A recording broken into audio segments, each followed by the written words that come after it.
This channel does not promote any violent, harmful, or illegal activities. All content provided by this channel is meant for an educational purpose only. Top quality और consistent performance के लिए सिर्फ silver pump नाम याद रखना।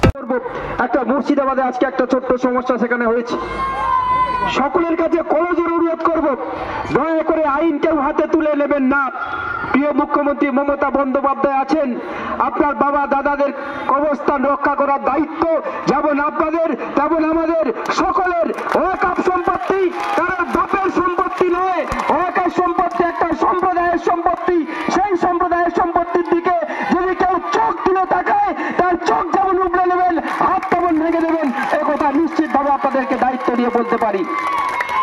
আপনারা সবাই লক্ষ্য রেখেছেন, এই সরকার দায়িত্বে আসার পরে 2014 সালের পরে একটার পর একটা তারা একদিকে রেলটাকে বেসরকারীকরণ করতে চেষ্টা করেছে। আজকের দিনে দাঁড়িয়ে বিমান কোম্পানিগুলিকে, বিমান সংস্থা যেটা ছিল সেটা বেসরকারীকরণ করতে চলেছে। আমাদের এয়ারপোর্টগুলো বেসরকারীকরণ করা হয়েছে। একটার পর একটা ভারত মায়ের যে অলংকার, সে অলংকার একটার পর একটা তারা বিক্রি করতে চাইছে।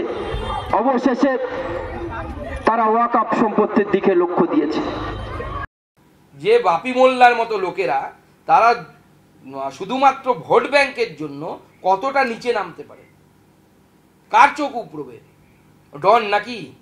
পুলিশ সিকিউরিটি সরিয়ে নিলে বাড়ি থেকে বেরোনোর দম নেই, তার বড় বড় কথা।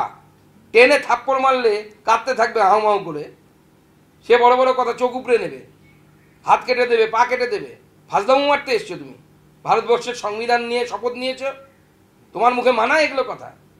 এই অসভ্য জোচ্চোর, পেটে বিদ্যা নেই, এই সমস্ত লোকেদেরকে তৃণমূল কংগ্রেস নেতা বানিয়েছে। এটা হচ্ছে বাংলার দুর্ভাগ্য।